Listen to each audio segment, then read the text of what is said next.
Hello everyone, welcome to our YouTube channel InfoShare Odisha. देखंतु government of Odisha जहाँ ST SC MBC welfare department तरफरु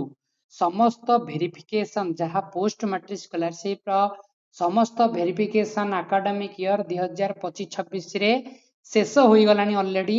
जो माने scholarship टंका एपर्यंत पाई नांती सेमानक पई शेष सुजोग सेमानकु एही दिन आसीबो स्कॉलरशिप टंका केबे आसीबो स्कॉलरशिप टंका केउ डेट रे आसीबो ए वीडियो रे आलोचना करबा वीडियो को शेष पर्यंत देखंतु जा फल रे आपण इन्फॉर्मेशन पाई परिबे देखंतु जो माने एकेडमिक ईयर 2025-26 शिक्षा वर्ष रे पोस्ट मैट्रिक स्कॉलरशिप अप्लाई करथिले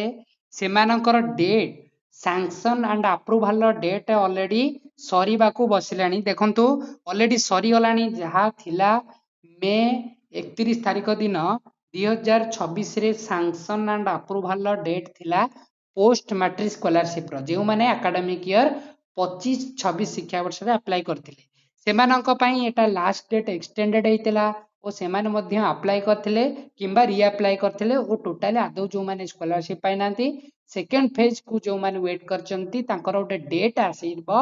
केबे सुधा आपण ई स्कॉलरशिप टंकाटी पाई परिबे देखंतु डा डिपार्टमेंट लेवल ले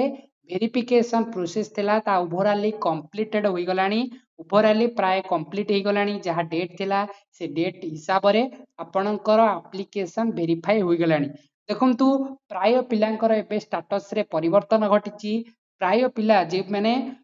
स्टेटस टी अपडेट करि नाहंती शीघ्र जाई अपडेट करंतु आपण ई बेला लॉगिन करिकि आपण स्टेटस एबे चेक करंतु प्राय पिलांकर एबे पेमेंट प्रोसेसड स्टेटस होउची जे माने ऑलरेडी सैंक्शन हेई गलानी माने sanction by approve authority show हेउतिला सेमानकर एबे पेमेंट प्रोसेसड स्टेटस होउची देखंतु पेमेंट प्रोसेसड स्टेटस एई मे मंथ रे चेंजेस हेची बहुत पिलांकर डाउट थिला जे बहुत दिन धरी पेमेंट प्रोसेसड स्टेटस शो हेउतिला कोनसी मुहूर्त रे चेंजेस होउनथिला देखंतु एई मे मंथ रे पेमेंट प्रोसेसड स्टेटस शो हेउची सेमानकर आगे सैंक्शन बाय अप्रूव अथॉरिटी हैला देन पेमेंट प्रोसेस देखंतु सैंक्शन बाय अप्रूव अथॉरिटी माने डिपार्टमेंट लेवल समस्त वेरिफिकेशन ओवरऑली कंप्लीट होई गलानी जेहेतु डेडलाइन सरी गलानी एकेडमिक ईयर 25-26 शिक्षा वर्ष रो पोस्ट मैट्रिक स्कॉलरशिप सेति जो मानकर ऑलरेडी वेरिफिकेशन कंप्लीट हो गलानी किंबा पेमेंट प्रोसेसड अच्छी आदौ फास्ट फेज पाइनांची सेमानक पई खूब शीघ्र आसुची post matric scholarship credit Hebare लागिची ओ ओवरऑली आपण मध्ये जानिथिबे हम वीडियो रे आमे मध्ये प्रीवियस पिला मध्ये पाई गलेनी पेमेंट जो मानकर स्टेटस रे पेमेंट प्रोसेसड होतला मे एंड रे बा मे लास्ट वीक रे मध्ये बहुत पिलां को स्कॉलरशिप स्टेटस रे परिवर्तन है कि से माने मध्ये पेमेंट ओवरऑली पाई गलेनी ओ जो माने बाकी अछंती एई खूब शीघ्र अर्थात जेहेतु डेट सरीबाकू बसिलानी खूब शीघ्र आपन को पेमेंट आसीबो केबे पेमेंट मिलिबो देखंतु मे लास्ट रे प्राय पिलांकू एई भलिया स्कॉलरशिप मध्ये पाई गलेनी फर्स्ट फेज आउ सेकंड फेज मध्ये देखंतु 27 तारिख दिन ए पिलाटीर पेमेंट आसी post matric scholarship okay against okay देखंतु आपणकर ओवरऑली कंप्लीट होई गलानी पेमेंट प्रोसेस माने आपणकर सैंक्शन लेवल ओवरऑली कंप्लीट होई गलानी खूब शीघ्र जहा सूचना आसुची जेहेतु आपणकर मे लास्ट आसी गलानी आपणकर सैंक्शन एंड अप्रूवल डेट माने आपणकर ऑलरेडी अप्रूवल प्रोसेस माने सरीलानी माने पेमेंट प्रोसेस शो हेलानी आपणकर पेमेंट खूब शीघ्र आसीबाकू जाउची देखंतु आपणकर जो डेडलाइन थिला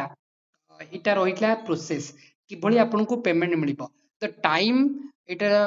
देखंतु the time is taken to receive payment depends entirely on your current application status generally once the money sanction 15 to 45 दिन भितर आपणकर पेमेंट जति आपणकर मनी बा आपणकर पेमेंट सैंक्शन ओवरऑल ही गलानी देन आपणकर पेमेंट मिलिबो एई स्टेटस भितरु प्राय पिलांकर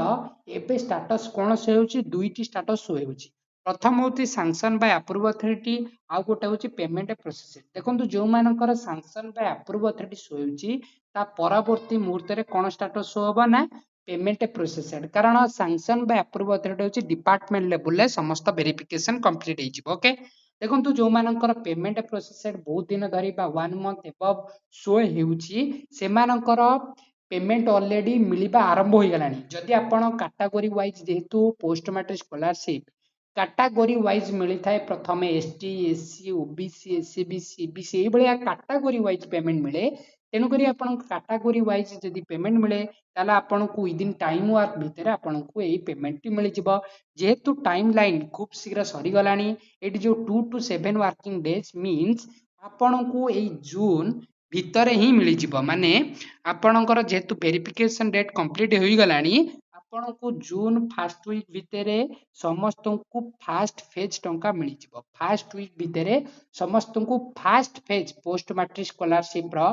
फास्ट फेज स्कॉलरशिप मिल जिवो और जो माने सेकंड फेज वेट करिसंती किंबा तांकर स्टेटस रे पार्शियल पेमेंट सक्सेस होउची देन आपनकर पार्शियल पेमेंट मध्य ए जून 15 तारिख भितर मिल जिवो जेहेतु partial payment second phase scholarship central government तरफ क्रेडिट होता है माने सेंट्रल शेयर सेटा तेणुक central government monthly wise payment मिले तेणुक जून 15 भितर आपको सेकंड फेज टंका मिल जिवो जो माने सेकंड फेज एलिजिबल माने पार्शियल पेमेंट जो माने पाइचंती जो माने ऑलरेडी फास्ट फेज पाई नाहंती माने आदौ स्कॉलरशिप पाई नाहंती सेमानकु जून फर्स्ट वीक भितर जेहेतु आपणकर सैंक्शन अप्रूवल डेट सरी गलानी माने सरीबाकू बसिलानी ओवरऑली कंप्लीट हे गलानी तेणु करी आपणकू पेमेंट ए जून भितर ही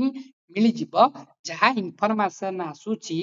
ST SC MBC alpha department तरफ गवर्नमेंट ऑफ ओडिशा तरफ डाउट क्लियर हला जहाँ भी आपणकर स्टेटस होची आपणकू हम कमेंट माध्यम जानतु बहुत दिन धरी पेमेंट प्रोसेसड स्टेटस होउची पिलांकर अभियोग थिला जदि आपण जेतु एई वर्ष न्यू रूल आसीची जेपरी ओटीआर सिस्टम हो कि आपण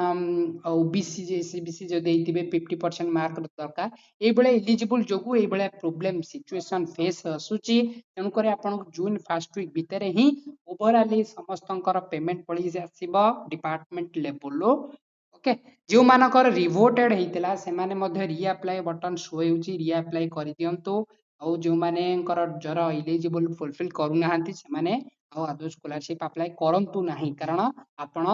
बारंबार रिवोटेड जे देउची ताला आपणकर ए स्कॉलरशिप बाद अन्य कोनोसी स्कॉलरशिप जेपळी रेपर कार्ड स्कॉलरशिप एला यूजी मेरिट अन्य कोनोसी स्कॉलरशिप अप्लाई करंतु जदि आपणकर डिस्ट्रिक्ट लेवल ले वेरिफिकेशन पेंडिंग अछि माने आपणकर डिस्ट्रिक्ट अथॉरिटी सैंक्शन करिकी रखि दैछन तेनु करी डीडब्ल्यू ऑफिस बा डिस्ट्रिक्ट वेलफेयर ऑफिस सहित जोगाजोग करंतु जदि आपणकर पेमेंट अल्प आछि बहुत पिलांकर फास्ट फेज ऑलरेडी पाई सारलेनी तेनु जदि कम आसुची देन आपण डीडब्ल्यू ऑफिस अर्थात डिस्ट्रिक्ट वेलफेयर ऑफिस सहित कांटेक्ट करंतु आपणकर डिस्ट्रिक्ट वाइज थिबो सेठी जाय आपणकर ग्रीवियंस दियंतु देन आपणकर ए प्रॉब्लम रा सॉल्यूशन आजिबो ओके देंतु आपणकर स्टेटस एबे कोन होउची कमेंट माध्यम जणांतु वीडियो भल लगी चैनल को सब्सक्राइब करिया भूलिबेनी ता सहित हम टेलीग्राम ग्रुप रे जॉइन हेजिबे और वीडियो गोटे लाइक कर देबे धन्यवाद।